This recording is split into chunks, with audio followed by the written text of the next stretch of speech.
Hey, Studio DNA fans, I'm Chad, a new podcast host here on the network. I'd like to invite you to check out my new show called Hot Takeout, where I mix together some of my favorite things, fast food and musical artists. When you listen, you'll get that feeling you have when you get an onion ring in the bottom of your french fries. It's a win. We'll dig deep with the artists. We'll find out what inspires them and what foods they have to stay away from. And we're also playing fast food games, which will also make sense when you listen. So check out the Hot Takeout podcast streaming right now here on the Studio DNA Podcast Network.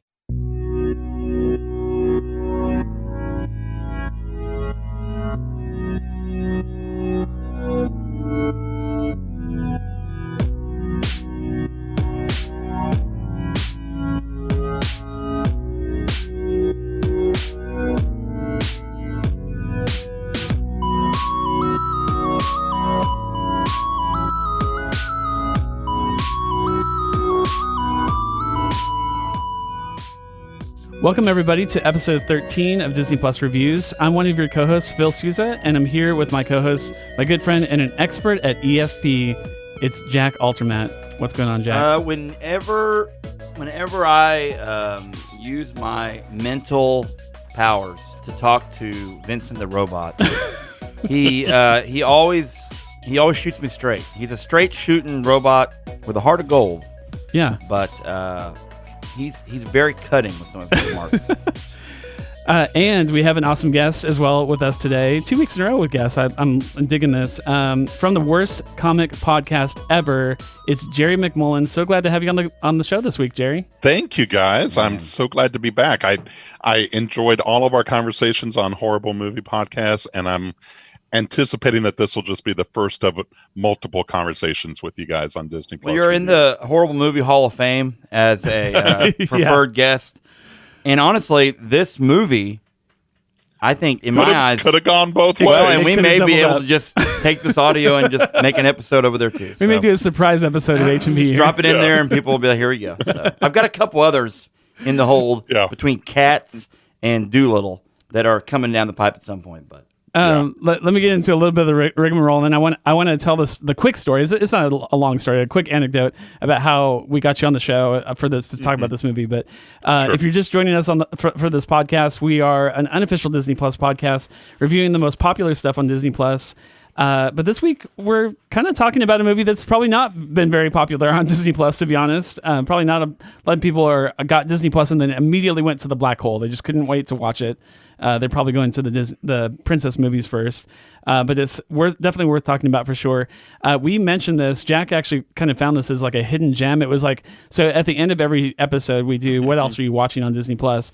And I think Jack had maybe watched the trailer. I had read something about Disney Plus. We were just doing some, show prep stuff, and someone had an article about Black Hole because Star Wars it was coming out, and so I was like, "What?" Like I'd never even heard of this movie. Yeah, I hadn't either.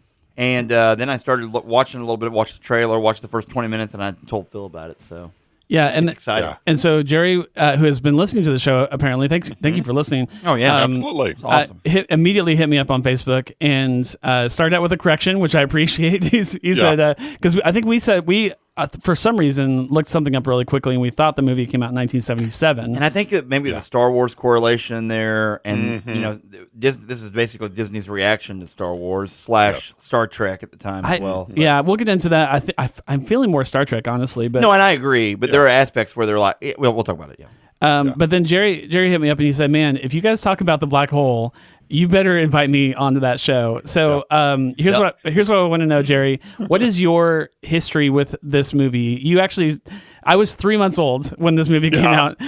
We won't ask you how old you were, but you saw it in theaters.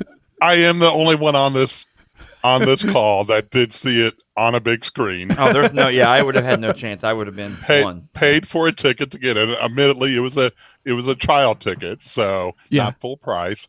And I would have been 9, 10 at the time that it came out. It's kind of perfect age for this, really. And I mean, at that age, my childhood was all about Star Wars.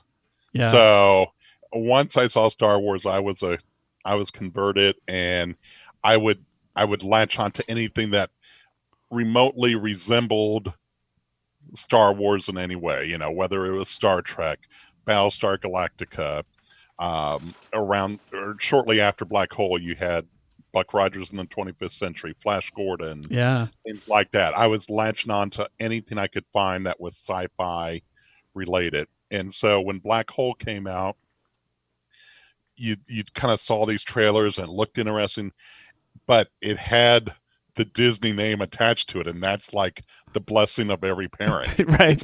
It's a Disney movie? Sure, you can go see it. Yeah, why not? Disney movie.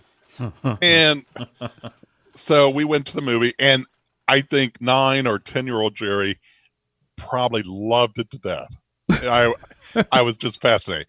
As 50-year-old Jerry, and we'll get into it throughout the show. It's a nice movie. It's not a great movie. That's kind of my thoughts as well. And obviously, Jack and I watching it for the very first time this week. Mm-hmm. But yeah, that's kind of. I think we're going to agree as far as how we see it today. Yeah. So Black Hole is a sci-fi movie that came out in 1979, as we said, directed by Gary Nelson, who had previously done Freaky Friday, which is also a Disney movie. That's probably how he kind of stayed in their good graces, was doing another movie for them, produced by Walt Disney Productions, as he said. One thing I read on trivia this morning actually, was that it's Disney's first PG movie. I didn't look it up just to make sure that was absolutely true, but I think that's right.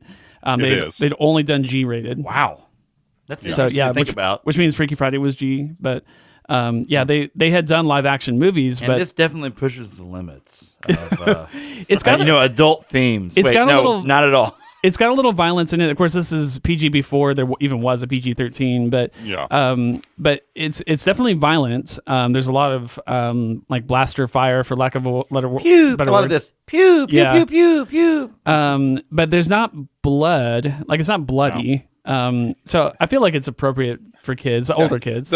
The one character gets attacked by the robot with the spinning thing, and it apparently kills him, but it doesn't maim him. I mean, there's no blood or anything. He just falls off. Did you know? I don't know if you knew this, Jerry, but Ron Popeil got a lot of his inspiration for his as seen on TV products from Maximilian's spinny hands. Yeah. The Ninja blender is definitely 100% ripped from Maximilian.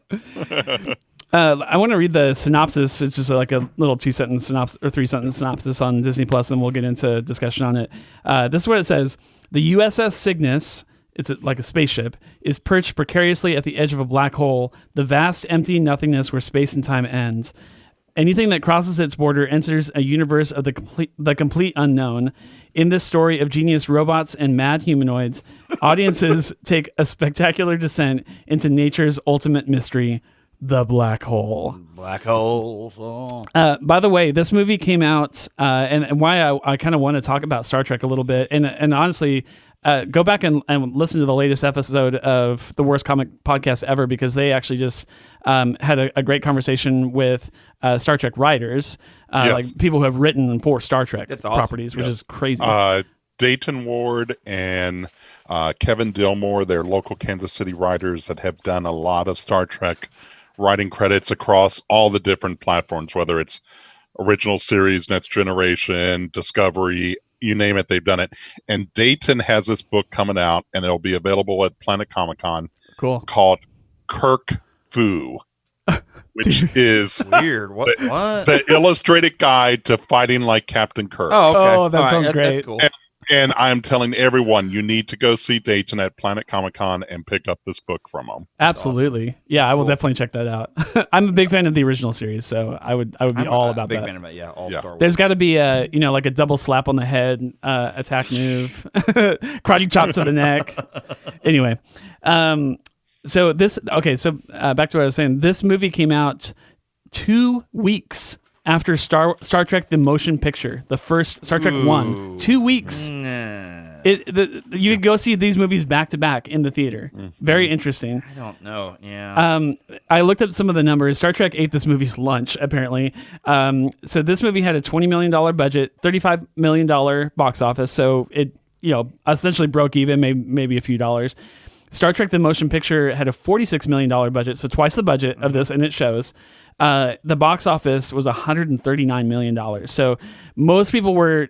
I mean, Jerry, you may have seen both in the theater. I don't know, but you I did. Okay. I did. My guess is you probably saw Star Trek first, or maybe saw Star Trek twice, or something. The Star Trek made a lot more money than the movie is what I'm saying. And again, I'm dating myself here because when I saw Star Trek: The Motion Picture, it was before you could do like advanced ticket purchase or assigned seating. Yeah. So.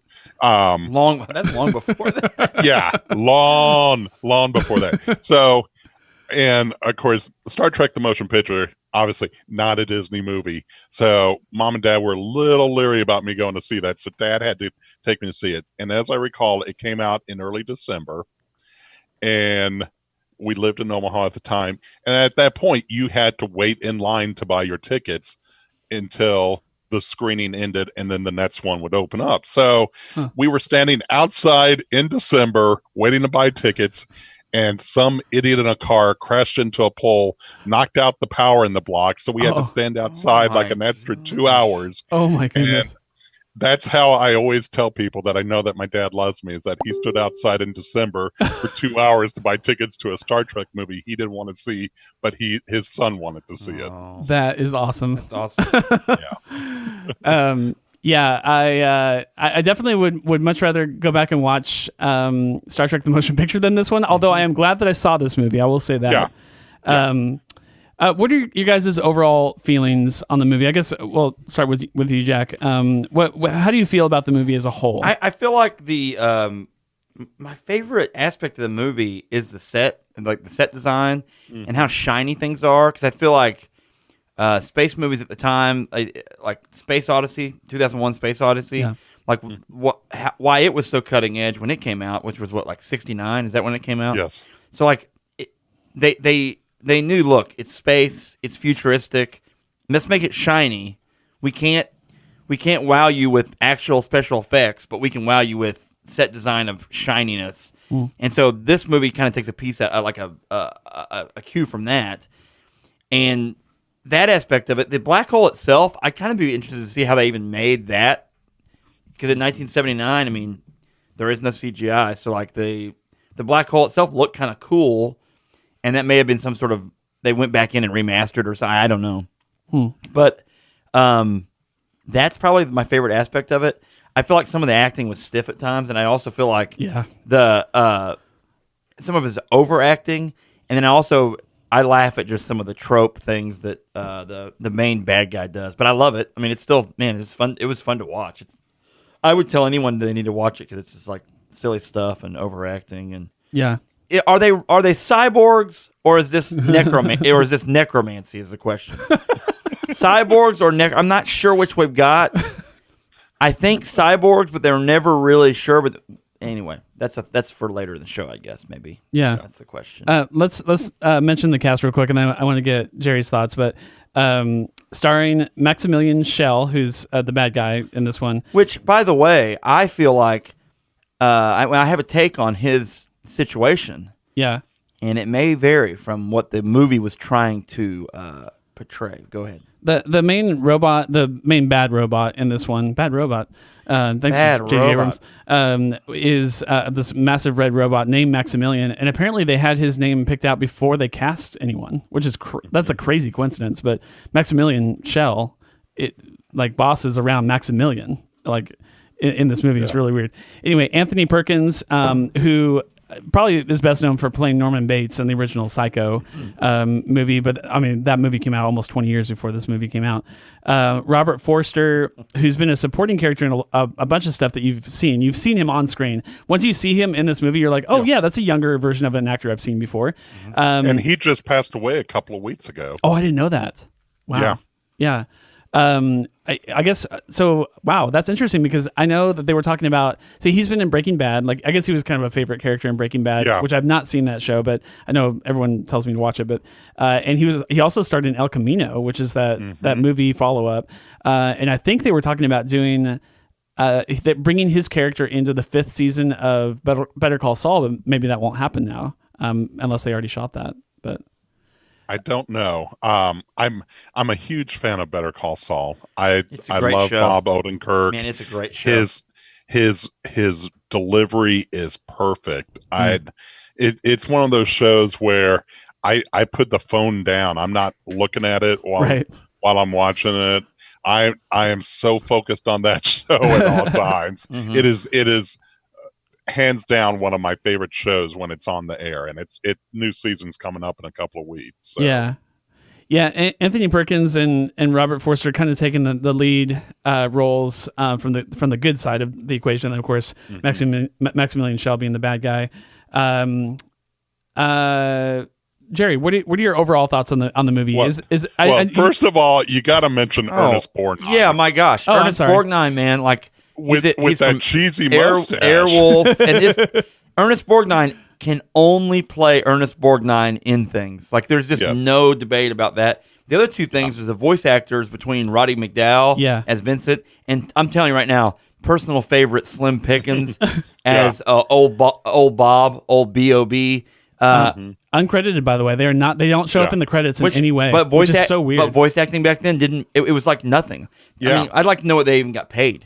Which nowadays, to get a level of, I mean, Roddy McDowall, like big time actor then, to get his voice, if the equivalent now would be, I don't know. I mean, I'm not gonna say who would be the equivalent, Jerry? I mean, to Roddy McDowall back then. I mean, he was in Planet of the Apes. He was in Really? Oh yeah. I mean, he was that. big time. Okay. Well, in a lot of ways, it'd be similar to when the first Guardians of the Galaxy movie came out. The biggest names attached to that movie were the voice actors of Bradley Cooper as Rocket and Ben Diesel as Groot. Yes. But Chris Pratt had not become a leading movie star at that point. Mm-hmm. Right. Zoe Saldana had done a couple of roles, Star Trek, Avatar, stuff like that, but she wasn't a box office draw at that point, at least in my opinion.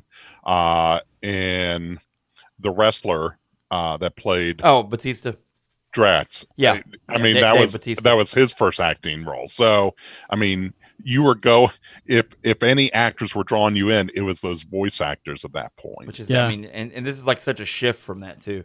The original Star Wars, A New Hope, they definitely credited the voice, the quote unquote voices of R2D2 and Frank 3PO, Oz, right? and for Yoda.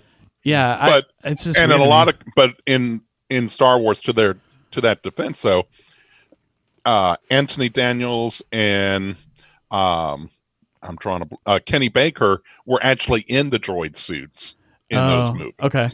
So they were doing acting, and Anthony was actually providing his voice for C-3PO, and he'll be quick to point out to you that his voice is the first voice you hear in Star Wars. That's interesting. So that's funny. But yes, for this movie, I think the closest comparison at the same time would be Star Trek. They never, not until the movies, did they give Majel Barrett credit for being the voice of the computer on the Enterprise. Wow. That's so bizarre to me. I know like animated films obviously got credit. You knew who the voice of Snow White was or whatever, but like it's just so weird to me that they wouldn't include that information. But I mean, history, obviously we know it now. But so you mentioned 10-year-old you was in love with it. 50-year-old you is kind of just it's okay. What are the things that you like versus don't really care for as you watch it now? Visually, it's an incredible movie to look at. Yeah. And that's the thing that kept drawing me back into the movie is the scenes in space, just watching the black hole itself. I mean, the special effects, they did well creating the landscape and where they were at. You felt like you were out in space with this movie and not on a soundstage. The close-up special effects, like the phaser fire, was it really felt old school. Yeah. And I say that because at this point we had seen Star Wars, we had seen Battlestar Galactica. We knew what special effects could do. Disney should have known what special effects could do. They could have done a little bit more there. Yeah. And then the acting just felt so flat. it all felt like they were reading off cue cards in the background. Dude, Anthony Perkins as Alex Durant, as Dr. Alex Durant in this movie, I feel like on almost every scene that he's in, I feel like he's about to fall asleep. And like his like the ability to brainwash him into somehow feeling like Dr. Hans Gruber or whatever his name is, like it's like, yeah, this is a good idea. I do need to stay here, and I do need to plunge headfirst into this black hole.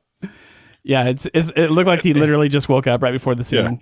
Yeah. Maximilian Schell's performance was the only one that in any way captivated me. I agree. He felt alive in that movie. Everyone else felt like they were just walking across the set. He had the perfect amount of beard play in this too.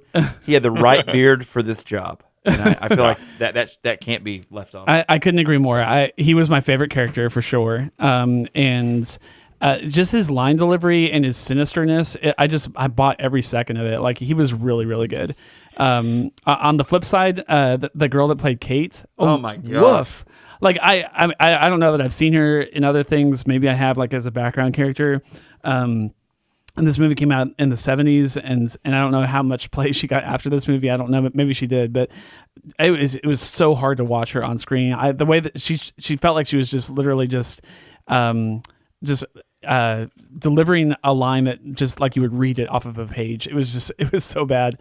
I thought the rest of the cast was just okay, but I mean the high point for me is definitely Maximilian Schell, and then the low point is probably Kate, and maybe a little Anthony Perkins. In certain scenes he was pretty good, like pretty convincing, but in others I was like, dude, you need to open your eyes and wake up a little bit. Yeah. So 98-minute running time, of which the first 2.5 minutes is literally just a black screen. Yeah, what was up with that? Well, that's an overture, and basically, a lot of the big Hollywood movies would have an overture to kind of lead into the movie, and it was also a way to tell the audience, get your butts in your seats, right. Stop talking, watch the movie. And they pointed out in the trivia that Black Hole and Star Trek The Motion Picture were the last two movies to open with an overture. Yeah. So basically at the close of the 70s was kind of the last gasp of that. Huh. Yeah. But all of those big Hollywood epics of the 50s and 60s all started with an overture. And for a lot of those movies, they would actually put up a title card that said overture. Right. So you would at least know what you were getting. Yeah, I was confused. So. Like I really was confused. Like I watched that and I was like, you fast forward through it, but I was like, man, Disney, what did you miss something here? I panicked thinking that something was wrong with my Disney Plus. Yeah, is it not working? I wasn't getting video. I was only getting audio. It's like, what is going on? Yeah, they at least should have thrown something on the screen that says "There's nothing wrong with your television" or something like that. But yeah, that said, I thought the score was actually really good in this movie. I really enjoyed it, and there's a lot of score in the movie. They a lot of the scenes have because honestly, there are some scenes in the movie, sometimes a couple minutes at a time, where there's not a lot of talking. It's just a silent part of the movie, and so the score really picks up. And it's not John Williams. But I think his first name actually is John, the guy that composed the music, but definitely not John Williams. But honestly, like I would put it up there with some of the best sci-fi scores that I've heard. I thought it was moving music and well recorded. And I think Disney, I mean, you think about Disney's track record of movies, even up to obviously up to this point, that's an obvious strength of theirs. I mean, that's one thing they're really, really good at too. So yeah, they had their own in-house orchestra that just focused on soundtracks for movies and TV, and they in those areas where Disney had a previous track record, they did great. It's getting into the whole special effects that they struggled a little bit. Yeah. So yeah, the score was done by John Barry, and he did Dancing with Wolves. Okay. He did Out of Africa. He did he did 11 James Bond films. Okay. From 63 to 87. That explains a lot. John Barry. Yeah, he is no longer alive, Phil. He's good, man. I liked his music in this one. Mm-hmm. So, speaking of special effects, Vincent, is he just an R2-D2 with a bottle cap on his head? What about my problem with him was his actual eyes. You know what I'm saying? Like that looks cheap. Like that's what made it look cheap. The rest of them The metal, I thought, okay, that makes sense. What I had read was originally the eyes were supposed to be like the scoreboards that you would see at a sporting game at that time, where you could have some movements by turning lights on or off, and they could never get it to work right. Oh no. And so at the last minute they opted just to scrap the digital eyes and just paste 2 eyes onto the computer. It looked bad. Yeah, it did look bad. and that's an issue where, given that we've seen R2-D2 and C-3PO in Star Wars, and given that we've seen the Cylons in Battlestar Galactica, V.I.N.CENT is a step back. It's not a step forward. Yeah. Definitely. That was weird. The eyes were the problem, and then the rest of the design, like his head look, reminded me of a vacuum cleaner at a car wash. Okay. All right. But other than that, I mean, have you just fixed the eyes, or maybe had no eyes, or maybe just did the same thing like a blue? Like, I'm trying to correct the black hole, but like instead of Maximilian's big red light, like like a Cylon situation. Oh, yeah. Have him have like a blue one of those. Maybe Knight Rider it up and have it go across. Yeah. So if the directors are listening, I'd love to talk to you, Gary Nelson. So there's several scenes where it's him, his model is talking to another model of an earlier make. He says, "Oh, you're the 28 model," or something like that. But yeah, Bob was Slim Pickens. So they're talking to each other, and I had trouble. Other than the voices, who are very distinct, obviously, from each other, I couldn't tell who was speaking at the time that they were speaking. Like, if I was deaf and was just relying on like subtitles, I don't, unless they said, oh, this is Bob and this is V.I.N.CENT. Yeah. I don't know that I would have even known who was talking at the time, because there wasn't anything visually. There's no visual cue to show you that one of them was talking. That was weird to me. At least C-3PO has like his mouth kind of, does a light thing, and then R2-D2 actually kind of lights up as he's like doing his beep boops. And beep boops. C-3PO's thing is his body language, like his arm movements and body language.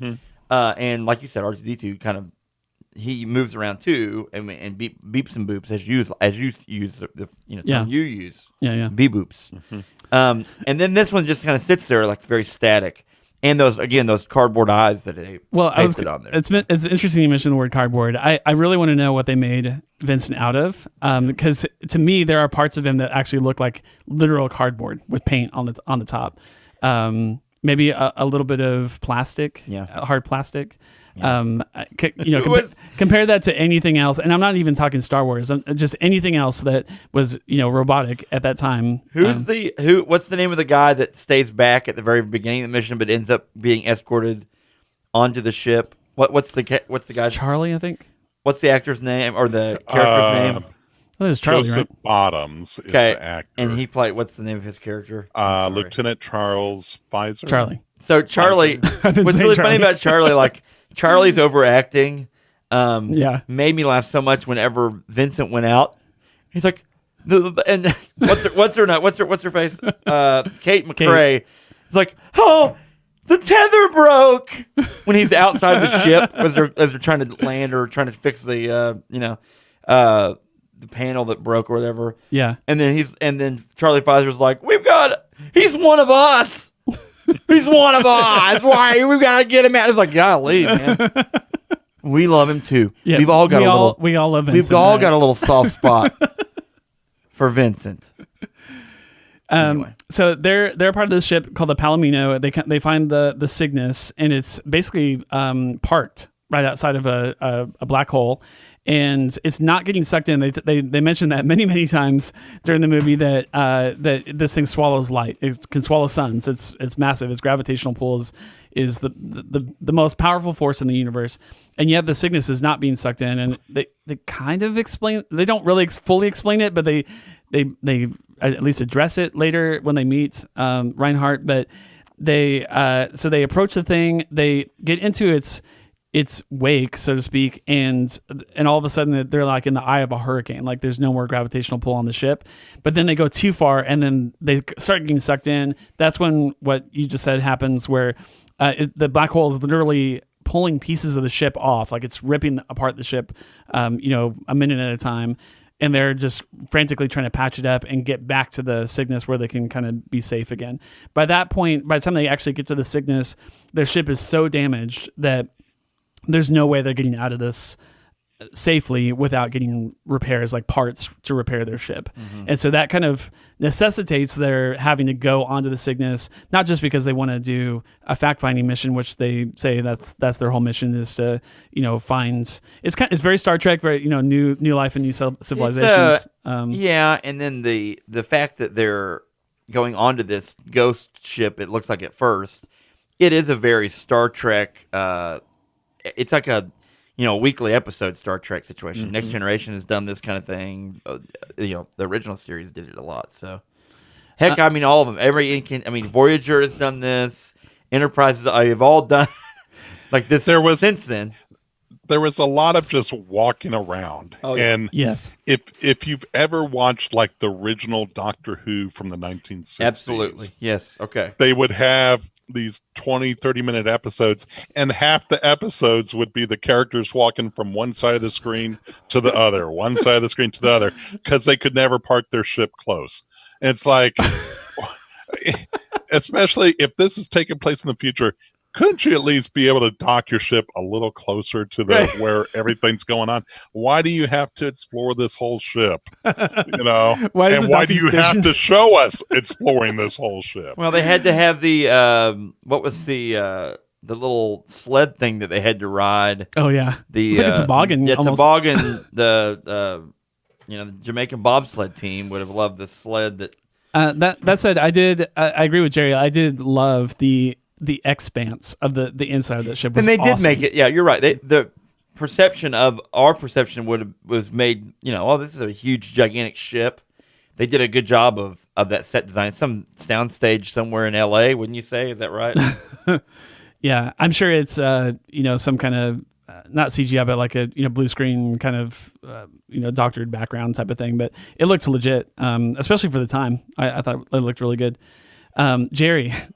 What is going on with E.S.P. in this movie? That was the only part of the in the first 25 minutes or so where I literally paused it, rewound back 20 seconds. I was like, did I hear that right? Did they just say E.S.P.? There's a part we just kind of skipped over a bit. Like they're trying to patch the ship. They're frantically just trying to get back to the Cygnus as their ship is basically getting pulled apart.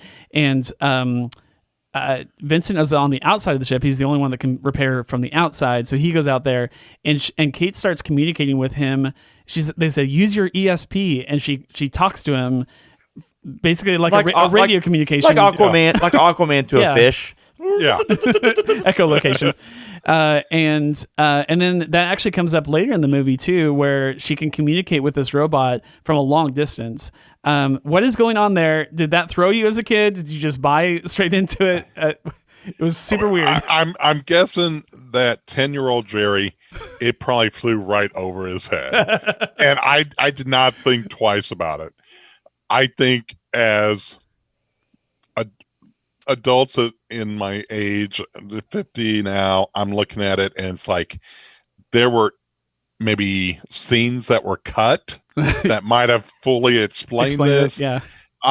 It might have just been something that they were intending to develop more, but then as the shooting went along, and you mentioned earlier the budget was $20 million, which was the most expensive Disney movie at that point. Oh yeah. And it may have been a point where we've got to get this wrapped up, people.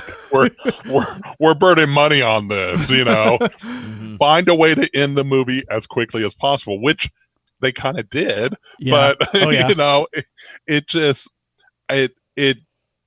was a thing that just it wasn't fully answered by the time you got to the end of the movie. Well, they got to that point in the first 25 minutes, they introduced the audience to this concept that she can communicate, and I was like, oh, I can't wait until they explain how she does that later in the movie. Mm-hmm. And then that never happened. So like, I guess you're just supposed to just assume that it works somehow. Jerry, you're the perfect person to have on the show for this next question. Did you know that there is a comic adaptation, a comic book adaptation of this movie?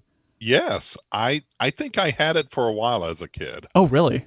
I think Dell Comics put it out. It was like a 2-issue adaptation of the movie with like photo covers, images from the movie on the covers, but then fully illustrated inside. So I found this. I found it online. By the way, if you still have that copy, it actually could be worth quite a bit of money. But no, it's gone. I guess it originally ran in newspapers. Like they did like a full page newspaper print once. I don't know if it was once a week or once. I guess probably once a week. Illustrated by Jack Kirby, if you can believe that. Big time, obviously with Marvel. Nuts. Yeah. And it looks it looks very Kirby. It looks like the early Spider-Man cells. Well, at that time, Kirby was living in California and doing a lot of storyboards for movies and TV shows. He helped also develop Saturday morning cartoons. So it made sense that he would have been involved with this in some form or fashion. Yeah.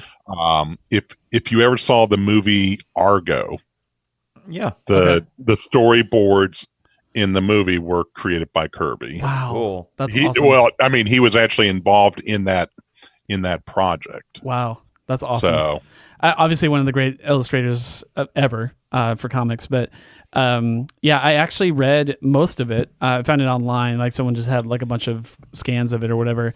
And at one of them, at that point in the movie, they actually explain it immediately in the comic book, which I thought was really smart. E.S.P. Yeah, it's a single cell that just kind of mentions it and then blows right past it. But they actually say, oh, because of that implant that you have in your head. There you go. Yeah, and where it's was like that why didn't they say that? Yeah. and so I'm kind of like, I think what you said resonates with me, Jerry. Is like at some point they were just like, okay, the money's run out, just finish this thing up and put it to print. And then after they printed it, they got with Jack Kirby and I can't remember the name of the guy that wrote the adaptation script.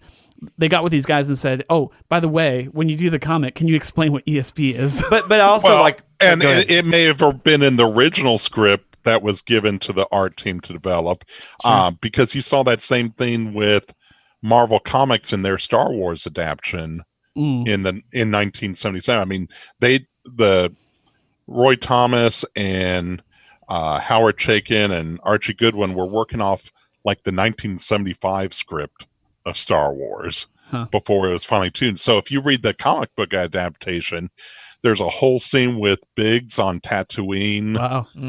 That doesn't get included into the movie. Just little things here and there. You know, Luke actually watching the Star Destroyer attack the Rebel ship. He is seeing that from Tatooine with his binoculars. Wow. And that's in the comic, but it's not in the movie.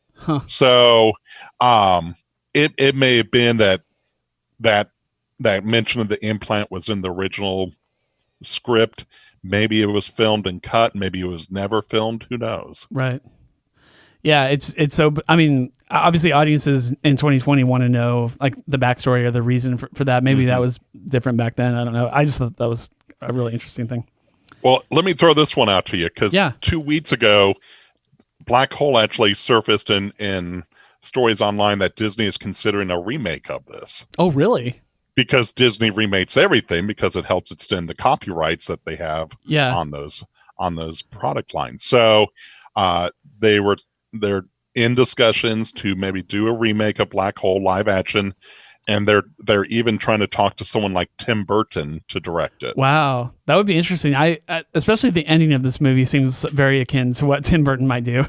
But we'll get that's to interesting. The ending, but They would obviously have to change a lot about this movie. Not the basic core plot. I think the basic core plot is actually just fine. But like just some of the lines, a lot of the lines are really cheesy to me. And obviously the visual aspect of the robots, like let's get into that. So the next thing I thought that was really interesting I wanted to talk to you guys about is when they first get onto the Cygnus, they find all these robots are basically running the ship, and they don't even know that there's a human on board at first. And all they see are robots. Some of them look very robotic. They almost kind of look like some Star Wars droids. Yes. Yeah. And then they get onto like the bridge, so to speak, where people are sitting at computers, and it's clearly people. I'm not talking C-3PO where it's Anthony Daniels inside of a suit. It's like, no, that's just a guy in a cloth, like in a robe, wearing a sheet. Yeah, and has a helmet on. And but the characters, you're clearly meant to assume what the characters assume, that these are robots. And obviously, spoiler alert for the rest of the movie, we find out no, they really are humans. Like that basically he's brainwashed. Reinhardt has brainwashed these people into being mind controlled. They're not made of metal. But they don't know that going into it, and they just look at them, take one look, and say, "Oh, there's just a bunch of robots." I'm like, that doesn't look like a robot at all. Well, it could be cyborgs though too. Yeah, it could be very lifelike cyborgs. But yeah, like when they were like walking around, they were alive at one time. Yes. Yeah, that's true. That's what I'm saying. I don't know the exact. Does he ever say what exactly? Are they reanimated humans? Are they mind controlled? Were they brought back from the dead? Do they have implants put in? Isn't he trying to put her through that? Yeah. I got the impression that he did to them what he was going to do with the lasers in her head, which is basically just control her mind. But that's a very Flash Gordon type scenario. But this came out before the Flash Gordon movie, so but it looked very Flash Gordon when they had her in the machine. Yeah. Or were you gonna say, Jerry? Sorry.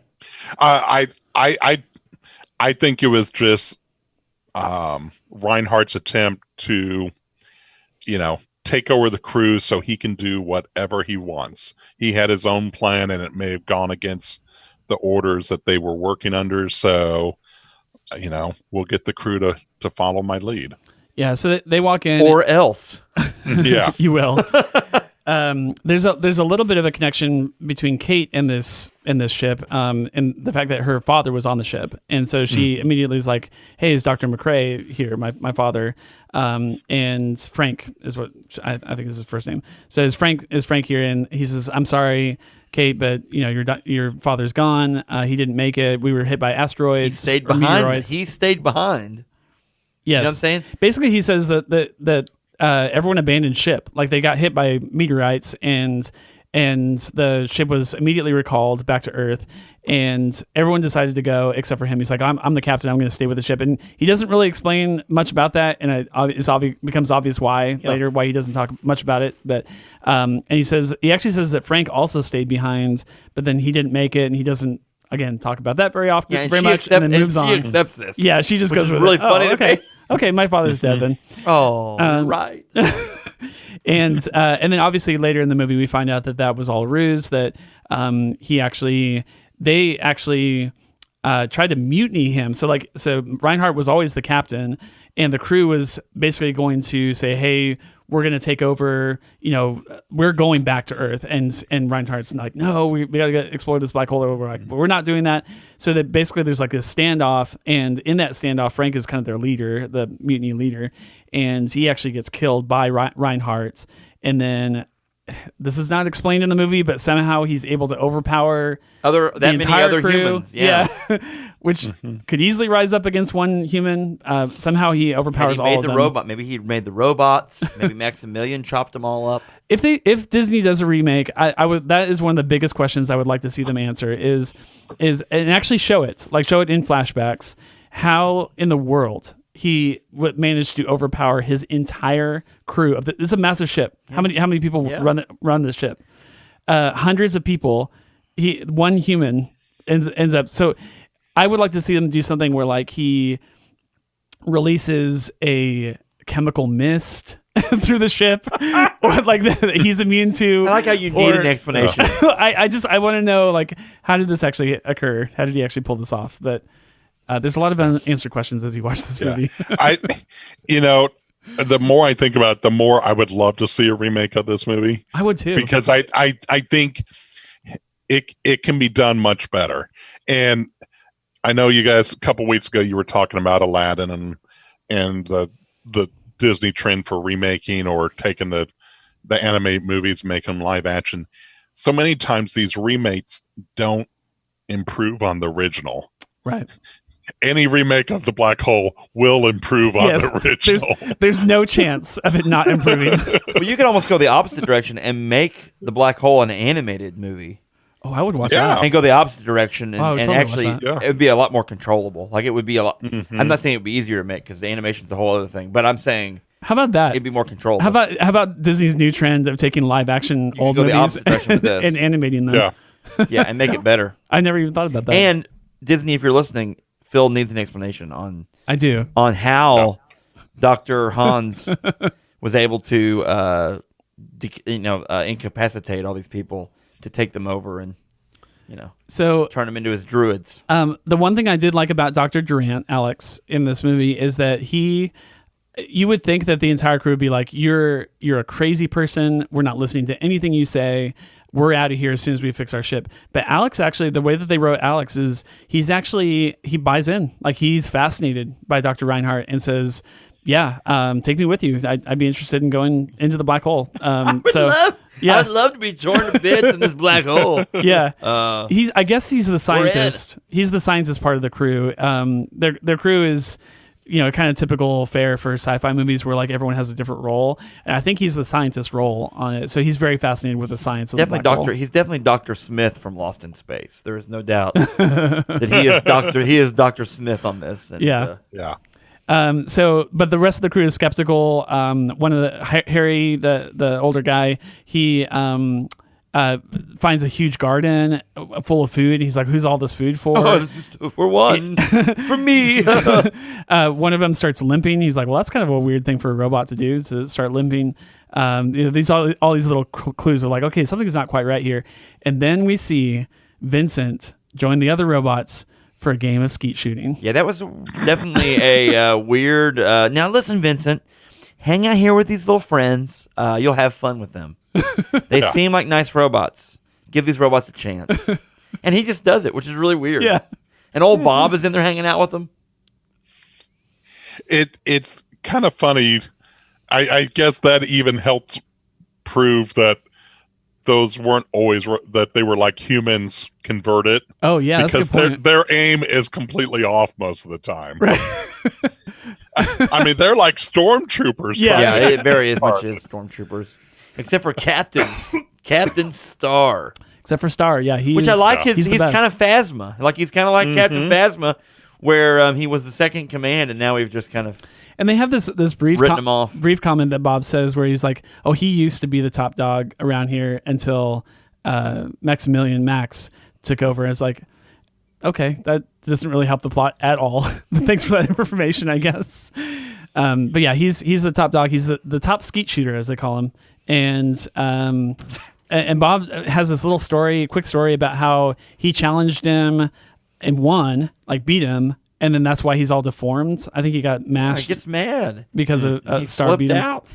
And then Vincent says, "Oh, let me take my turn," and flips. He does like a 360 flip in the air, like he spins all the way around vertically, and then like starts shooting everything, and then it ends up actually shooting Star. And like, it's robot. That's robot murder. I thought robot-icide. I thought it was maybe a video game, like an electronic projection of, but they were actually firing shots because one actually ricochets off and hits Star in the chest. Yeah, I don't know if we should even try to get any logical, I want to know how it worked. I know you're really pushing the limits here on trying to get some answers on a movie that I don't think has them. You're thinking about this much more than Disney did, and much more than anyone in 1979 did, I'm sure. Much more than 10-year-old Jerry did, for sure. Absolutely. So, and then Bob basically becomes the truth teller. Like, we find out exactly what's going on. He explains everything that I already explained about how everything really went down. At that point, Vincent's like, "Okay, we got to get out of here. I gotta tell everybody." And I didn't think this was that significant of a moment, but later on, you realize no, it's actually pretty profound. There's a moment where they're having their conversation, and two humanoids, whatever, walk in on them and to hear what they're talking about. And Vincent actually kills them. Like he actually he fires a phaser. Now, are the red ones, are they humans too? I think they're robots. You're thinking about this way too much. No, but I think the shiny face ones, sponsored by Ray-Ban, they might actually be robots. They are humans. I'm saying the shiny face with the glow. The reflective. Which, by the way, I loved that. That actually looked pretty. No, good. That was cool. The cloth, the whole like druid. That was robe pretty thing, stupid. I thought that was weird, but their mask was actually pretty cool. Yeah, Snuggie, but then they had a Snuggie on for a robe, but the face mask thing was cool. But I think the rest of them were robots. Actual robots. The four red things, four red robots that makes sense. Get the other guy from the ship earlier in the movie. I think those are robots. Okay. I think Captain Star was a robot too. Yeah, you're probably right. And Maximilian was a robot, even though the ending, and we're not there yet, the ending was very like meta, where you're like, I guess they're dead. Or is it Dante's Inferno? Is it? I don't know what's happening. Harry mentions Dante's Inferno at the beginning of the movie. It's a level of hell. We're going into level anyway. We'll get in that in a second. We'll get our interpretations. On this ending. People are dying to know. Yeah, everyone is. He basically kind of informs part of the crew that he can find that, hey, this is not going well. We need to get out of Dodge. They say we're not leaving without Kate and Alex, who are still on the bridge talking with Reinhardt. Again, they use E.S.P. So the way that they're able to get this information to Kate is through E.S.P. through, I guess, an implant in her head. She learns that this is Reinhardt is dangerous. We need to get out of here. She tells Alex. Alex doesn't believe her at first, but then is curious. So he actually pulls one of the masks off of one of those people turned robot. Whatever. And it looks like a zombie. It's like a green faced makeup human. So that's what led me with even more questions. Is this a cyborg? Is this, I said necromancy. Is this someone that's been brought back from the dead somehow? Frankenstein monster. Oh, it could be. I don't know. Wow, we got to find out. Maybe it's a poison mist. I don't know. Wow, I hadn't thought about them actually dying. Like maybe, so in the remake. But then he tries to turn What's-Her-Face into one. So you got to imagine. She's alive. How do they hold all? So many questions. Yeah, so many questions. So many questions. But Alex, in this moment, finds out, okay, it's true. These really are people, and yes, Reinhardt's probably not to be trusted. At that point, he tries to confront Reinhardt, I think, or they're maybe just try to get out the door, and he gets stopped by Max, the big red robot, Cylon or whatever, and he holds up a book to protect himself from being mangled by this. As seen on TV, blender arm that this thing has, and of course, I mean, I know it's shocking, but it tears right through the book. Like in a second, it tears right through the book. Yeah. I was a little surprised that he thought that would be an adequate shield against this literature. But I think honestly, because when I saw that, I was like, why did they do that? But honestly, it was probably to hide the gore of it. I don't know if you would agree, Jerry, but like this is Disney and it's PG and they're not going for like really intense violence. So I'm assuming they had him hold a book up in front of his chest so that when he literally drills into his chest, that they're not showing like blood splitting out or whatever. I don't know, to make it look somewhat real. It was definitely the Disney censors trying to keep it in line. Yeah. The papers go everywhere too. After that, I remember thinking like, what is this? Office Max? What's happening? He destroyed that book. Golly. Yeah, Max not only is trying to kill him, he also hates books. So that was like a double. It was like a double whammy for him. It's like, never mind. He's dead. Alex is dead. Kate runs for it. He was a good man. That's what. No, Kate doesn't run for it. Hans yells that at one point after he goes, "Maximilian, why did you do that? He was a good man." That's right. I forgot about that. Yeah, he actually like. And then Max is like, "Well, you're right." Floats away. Kate gets captured. They take her to quote the hospital, which is really brainwashing plant. Brainwash center. Yeah, and L. Ron Hubbard's and then place of business. Sorry. Jack, I want you to talk about the rescue. So Charlie and Harry. I think I'm getting the names right. Or Dan. Charlie and Dan, I think, Charlie and Dan are the ones that go out. Dan is the captain. Charlie and Dan go after Kate to save her while Harry stays back with the ship. So they run and get her, and then talk about that sequence, the action sequence. Flash! Oh! I felt like when I was watching, and then he comes swashbuckling and pew, pew, pew, pew, pew, like some trick shots under his arm. There's a lot of rolling. And jumping. They shoot all the robots. They blow up the machine that's trying to zap her mind and turn her into a vegetable. And they're able to escape. They killed so-and-so. What was his name? I always forget his name. The actor, what's his name that was trying to be on the bad guy's side? Alex? They killed Alex. Oh, they killed, she said they killed Alex. Oh.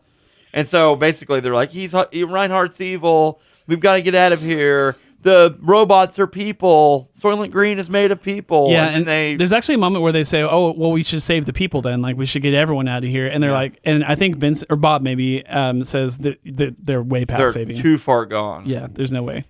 So Slim Pickens leads the way out. They have to try to escape from the ship, basically, as it's starting to blow up or something. I mean, it starts getting hit by meteorites. It's being pulled into height. That's irony right there. But they are being drugged then at some point into the black hole, right? Well, no, Reinhardt actually hits the thrusters. He's like full head. We're going into. Yeah, we're taking this whole thing in, and so they run back. And then one scene I actually was genuinely surprised by. I did not see coming. Harry ghosts them. Like he's back at the ship. They almost make it to the doors. The doors close right in front of them, kind of Star Wars style. And they're like, Harry, no, and he takes off without them, which that I did not see that coming at all. Huh. I don't know that there was a lot of setup for that part of his character because he seems pretty benevolent throughout most of the movie. I don't know if he just thought there's no more time. We have to get out of here. I'm leaving without you. Yeah. But yeah, he just leaves, which actually ends up working in their favor because the Palomino goes up in smoke a few seconds later. He blasts it to bits. Okay, so then they have to get on the escape pod ship thing, whatever it is. Yeah, we kind of blasted through that. Earlier in the movie, it's set up that there's a probe ship that Reinhardt had sent to basically make sure that the trip could be made. Yeah. Get out of there. Now, they decide then after the Palomino is gone, that they're going to get on this probe ship. While at the same time they launch off this, Reinhardt starts to go into the black hole, right? Yeah. But the ship starts to crumble. Yeah. He gets crushed. Maximilian says, adios, muchacha, basically. Yeah, I didn't see that coming either. Were you saying Reinhardt got crushed? Reinhardt got crushed. What did I say? I think you said Max. Maximilian says see ya. Okay, gotcha. The robot says see ya. And so he's he does his death scene, which is funny to me, but because I love a good death scene in a movie. Yeah. And he's like, oh, help, someone, somebody help me, help me. It's like Shatner acting school. We talked about his fighting school earlier, but they blast off, and this is for me probably the dumbest thing in the whole movie is what they have to do to simulate what their knowledge of a black hole, what it would be like to fly, and they just do the swirly camera like Batman 1966 something, and they're like, whoa, and they have like these voices echoing over the top of it, and Vincent, and then everyone's like that. I thought, okay, they're all going to die at some point. Then they tag out to apparently, the Reinhardt has been drug into the black hole on his ship, right? Yeah. But then he is just floating in space. He comes face to face with Maximilian, the robot, and then he realizes he is Maximilian. He is the true embodiment of evil, much like the robot. And then they're all in this fiery hell of a... I was like, I don't... Jerry, what is your interpretation of this wild and wacky ending? For the bad guys. This ending came so far out of left field for me. I didn't know how to process it. I don't think they knew how to process it. It's like two different movies here. The The first half of the movie made sense. The second half is just all over the place. It's like buckshot, and that's really why I think they were just told to shut this movie down, get it wrapped up, find some way to end it. There's just so much going on that doesn't make logical sense in storytelling. I think because it was a Disney movie, you had to show the villain's downfall, that he wasn't going to survive and that he was being punished for what he had done. And you still have to allow the heroes to escape somehow. I think that probably came down from Disney itself, but yeah, it's madness trying to watch the end of this movie. I really wish we could get in a time machine and go back and talk to 10-year-old Jerry right after he walked out of the theater. I mean, you probably walked out with your dad. You said you saw it with your dad? That was Star Trek: The Motion Picture. I don't know who I saw the black hole with. I mean, it might have been 10-year-old Jerry was probably talking about all the cool like phaser fire shots and the action scenes and the robots were cool. And well, and they even had action figures out for this movie. Oh, that's right. Yeah. So you could get your V.I.N.CENT figure and your Maximilian. 10-year-old Jerry was probably not talking about the ending. Probably just completely confused by it. You probably still were like, wait a minute, what? What just happened? Yeah. Yeah. Well, or maybe you're left to assume the bad guys are dead and in hell. I don't know. Here's I have no idea. I'm not going to pretend to know what happens at the end of this movie. However, I think one thing is very clear. It is supposed to depict hell. Like I think that's pretty clear. It's very fiery, lake of fire. There's lots of maybe another dimension. Ghostly. They went through time and space, and maybe it's another dimension. It's not necessarily hell. I'm just saying it looks like it. And then the good people, the people that have been good throughout the movie, are given like a heaven-like experience at the end. They're like given this new earth to find. And yeah, but they blast through the other side, and there's a planet there, right? Yeah, and it's very heavenly and glowing and halo-y looking and stuff like that. So I think they're trying to give you the impression that the bad guy essentially goes to hell and the good guys go to heaven. But literally speaking, it's probably just a planet and then some. I don't know. I have no idea where he ended up. But like the synopsis of what they put on Disney Plus seems to suggest that this is like another dimension, and I think Reinhardt even posits that at some point in the movie. Like he says, like, who knows what's on the other end of this black hole? It could be, some other dimension or some other worlds that we've never even heard of before. A whole planet based on Chuck E. Cheese. That sounds like hell. One could dream. No, one can only dream. That does sound like hell. Sorry, my bad. So yeah, what a weird way to end this movie.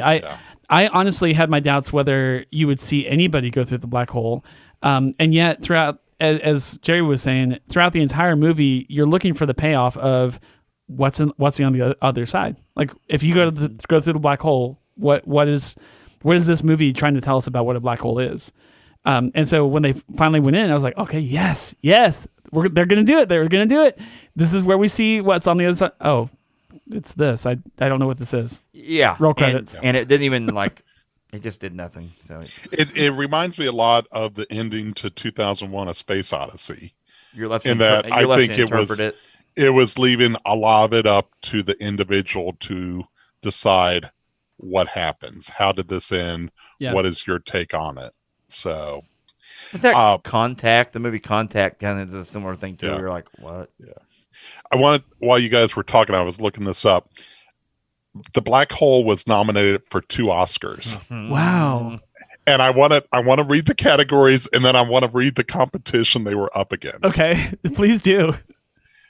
They were up for Best Cinematography. Okay. Their competition was 1941. Wow. Kramer versus Kramer. Wow. All That Jazz. And the winner went to Apocalypse Now. Wow. Oh, yeah, definitely. That they were even nominated is like this weird, how...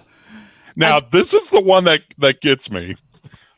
Best visual effects. Oh, I thought you were going to say best score, but okay, go ahead. No. Best visual effects. Again, they're up against 1941, Star Trek: The Motion Picture, No, oh my gosh. Moonraker, Wow. the James Bond movie, which could This go guy. into that whole space Right. category. Right. And the winner went to Alien. This was the same year Yeah, as Alien. It was the same year as Alien. Holy crap. Well, and that's like that jump, and we've talked about this a lot, Phil and I have, about like Oh my like goodness. the level of stuff that Star Wars does, and then when you see things that are mimicking Star Wars, or like the things that Alien did, it's the same. Where like they did things in that movie where you're like, how do they even make that happen? And it's like this really cool prosthetic design and like well thought out things, and like that makes this thing look very two-dimensional at times when you think about like movies that are really, really good like that. We've done this similar conversation on the Horrible Movie podcast, where it's like, okay, well that doesn't look good by 2020 standards, but how does it look by 1993 standards? We talk about Jurassic Park, yeah, or it whatever. gets talked about a lot. But like 1979, yeah, these are the standards by which people were grading this movie. Does it look as good as Alien? Does it look as good as Star Trek: The Motion Picture? No, it doesn't. No.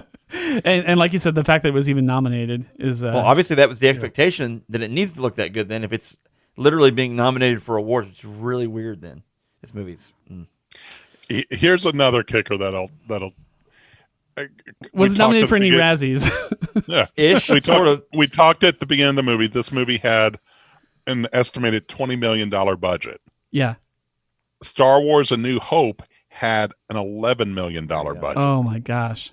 Where was the money being spent on this movie? It's all about vision, and it's all about Wow. like how you're able to like attack that vision and then produce something that.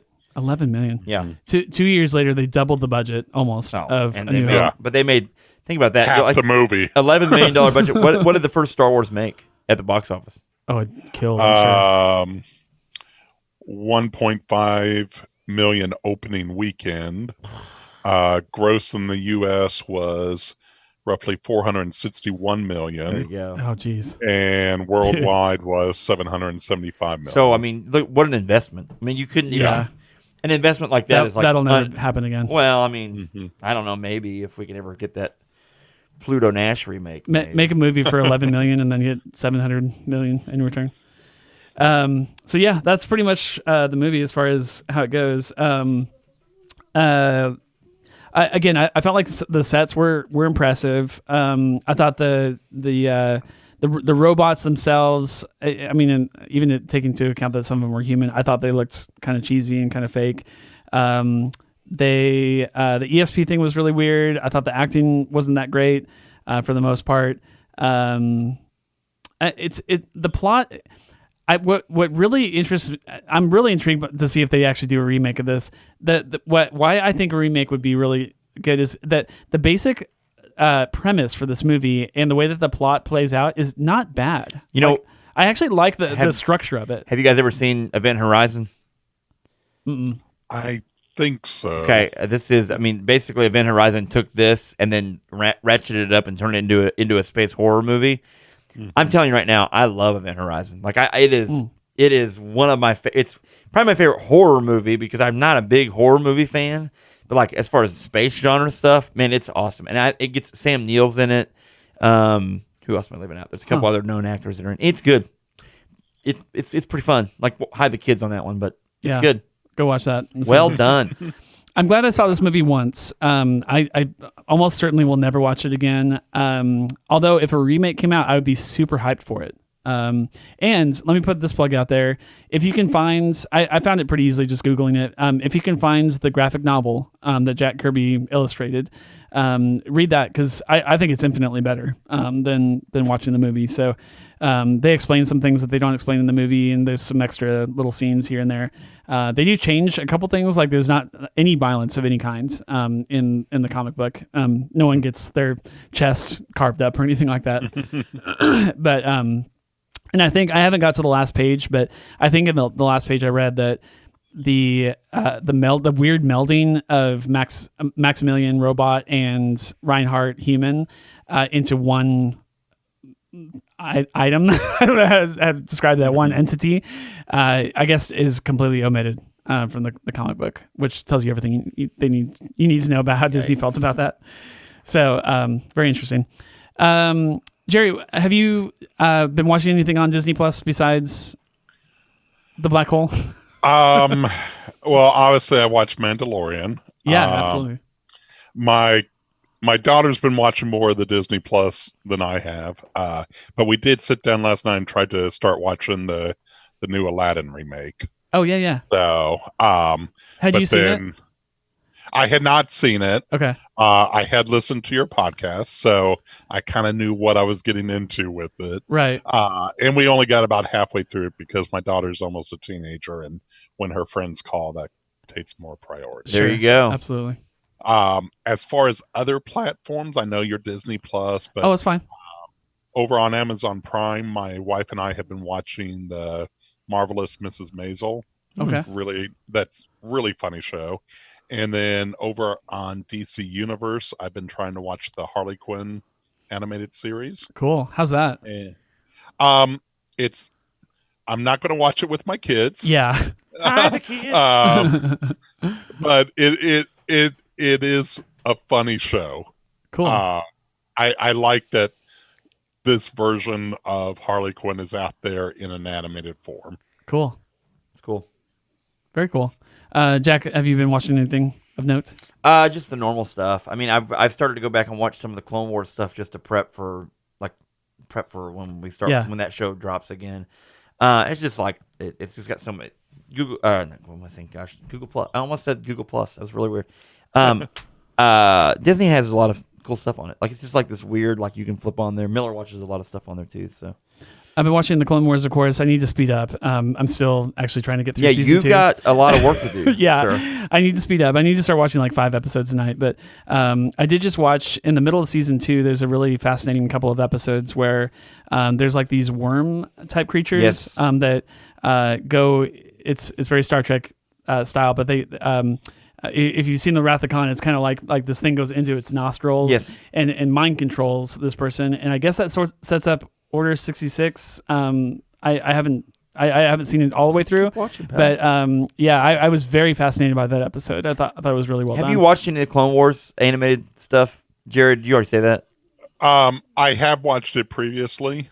I was trying to watch it as it was airing on Cartoon Network, if I recall correctly. Yeah. But I would like to go back and revisit it from the very start. You mentioned new season coming up in March, Planet Comic-Con. One of the guests is going to be Ashley Eckstein, who does the voice of Ahsoka nice. on Clone Wars. That's awesome. I tell you, Ahsoka is quickly becoming one of my top 10 definitely characters in all of Star Wars, right? Which is really saying something. I mean, there's like 30 or 40 big characters in Star Wars. So there's got to be a point where she gets that actual live action. Yeah. Something. I mean, you know what I'm saying? Like just a spot in. And I can't wait to see how she turns out because, again, I'm only 2 seasons in. I heard by like 5, 6, she starts to get like super powerful, super strong. Like I can't wait to see how she evolves over the series. But yeah, she's a great character. And I think for the longest time, the Star Wars franchise, whether it was Star Wars, Lucasfilm, or now Disney, knowing that they've got such a positive character with Ahsoka, I don't think they want to get to her end. Right. Because logic would tell you that her character was killed off at some point. Right. But I don't think they want to do that for the legions of fans that she has out there. We know she's definitely dead. Her voice actually appears in this isn't too big of a spoiler, I guess, for Rise of Skywalker, but let's just say you hear her in that movie. Yeah. And so because of the nature of that scene, obviously she's not around anymore. But by the way, I love that she was in Rise of Skywalker, her voice. That was good. Yeah, that was pretty cool to include her. And the only other thing we watched was, Jordan's always watching kid shows, but we watched Ratatouille, which we talked about on the Pixar episode. I had not seen it for like 15 years, and so we went back and watched it. That movie holds up really well. It's really good. Did Jordan like Ratatouille? She did, which surprised me. She's more into the princess stuff or toy stuff, like she loves Toy Story. A movie about a rat that wants to be a chef. I didn't think would appeal to her, but she loved it. I think that rats making our food is a good idea. I think that, in the past, the plague and that sort of thing, it's give rats a bad name. Yeah. But I think we should give the rats a chance. I think she just really liked the relationship between the two, like the rat character and the human character. Can I make one more observation on the black hole? Yeah. Sure. Hans, the good doctor, think about this. He is just minding his own biz out here in the black hole, wanting to drive into the black hole. 20 years of work he put into this. And here come these jerks that come aboard his ship and completely upset the apple cart. Think about that. He was just out here. He didn't ask them to come, but here they are. It's very much like Star Wars with the Empire and these rebels coming aboard the Death Star and then blowing it up. Think about it at the end. Who are the real villains at the here? end? Like his whole world is crumbling around him, and he's like at some point he should have said, "I had it so great. I had these loyal servants. No one was bothering me. I've got this garden full of fresh rhubarb that just came up this morning, and here come these jerks aboard, and I tried to help them, and look what they did to me." You're so right. It's weird. Yep. I think you've got the right perspective on this movie. Corellville just wanted some dog coats, people. Jafar wanted to make his way. He started out as nothing. Jafar started out as nothing. He wanted to just help the people. It's the same premise. Thanks for your unique perspective. It's unreal. The Emperor just trying to help people. It just trying. Well, yeah. Never hurt anybody on purpose. Never. I don't think you've sold me or Jerry at all, but thank you for your perspective. No, whatever. Jack. Whatever. Jerry, those who are listening to this episode, if they want to follow you and what you're doing out in the interwebs, on the internet in general, specifically your podcast, I think would probably be of interest, but how can people follow you? Worst comic podcast ever. We'd like to think we're getting better, but that's kind of up for the listener to decide. We are a weekly show. It's myself, Cullen Stapleton, John Holloway. I've known each of these guys since middle school, so we know where all the bodies are buried. We get together once a week to talk comics, TV, movies, all the other nerdy stuff that our wives don't want to hear us talk about. New shows go up every Friday morning. As you mentioned yesterday, we just put up episode 291 or 292. I lose track after a while, which was our Star Trek episode. We are counting down. We are going to record episode 300 live at Planet Comic-Con in Kansas City in March. That's awesome. So we're going to invite everyone to come out and attend the live recording of our podcast. If you want to look for us, social media, Facebook, Twitter, Instagram, you can go to our website, wcpever.com. That is also our Twitter and Instagram handle. Or on Facebook, just search for Worst Comic Podcast Ever. Cool. I love your guys' slogan, from middle school to middle age. Is that just to mention that? I love that. Definitely. We definitely resemble that remark. If you are in the Kansas City area at all and are even thinking about going to Planet Comic-Con, you need to figure out when these guys' panel is and go see them live. They put on a fantastic live show. I've seen them more than once. And it's just a great time. Even if you've not listened to a ton of their episodes, you will still just really enjoy being in the room. And they just have a lot of fun. They party, play games. Yeah. It's a good time. And we give out prizes. We give out a lot of really cool stuff. We've got, we travel to a lot of other cons. We interact with a lot of creators. We get a lot of books signed, and then we give those away. So I've got a stack of books that I've collected signatures on over the last year. Cullen, who now lives up in Portland, Oregon, which is like the mecca of comic book creators, has a huge stack of signed comics that he's bringing in. I'm just going to drop a couple of them out here. Spawn #1 signed by Todd McFarlane. Wow. Savage Dragon #1 signed by Eric Larson. You guys are giving these away? Yeah. Oh my God. at our panel. There was an Image Comics signing in Portland a week or so ago, and Cullen was first in line. Wow. So, wow. I've got a Scotty Young art book signed here that will be given away. Nice. Just all kinds of stuff. It is. We do have fun with our panel. We play some kind of game. We have a general rule: if you ask a question, you get a prize. So we want people to come. We want people to participate, have fun, and everyone that comes is going to walk home with something. We've got more than enough prizes to give out to everyone. That's awesome. Cool. Definitely. I think there's still trying to figure out exactly what the time is going to be, but you can find that on the Planet Comic Con website. Just Google Planet Comic Con; it'll come right up. And we'll be putting it out there in our social media feeds once we get that locked down. Cool. Well, follow Jerry, and thank you for listening to this episode. It was awesome to have Jerry on. Thank you for inviting me on. It was so much fun. Everybody give it up for Jerry. Yeah. If you have any ideas for what you want to hear on this podcast, or send us your own review on something that you've watched on Disney Plus, we'd love to include you on the show. Our email is disneyplusreviews@hotmail.com. Thank you, Jerry. Thank you, Jack, for joining me. This is a great episode. I really enjoyed talking about the black hole today. We will see you next week. I don't think we have anything planned, but we'll there's so many. We'll figure something else out and watch it and talk about it. It's gonna be great. All right, we'll see you next time. Bye bye.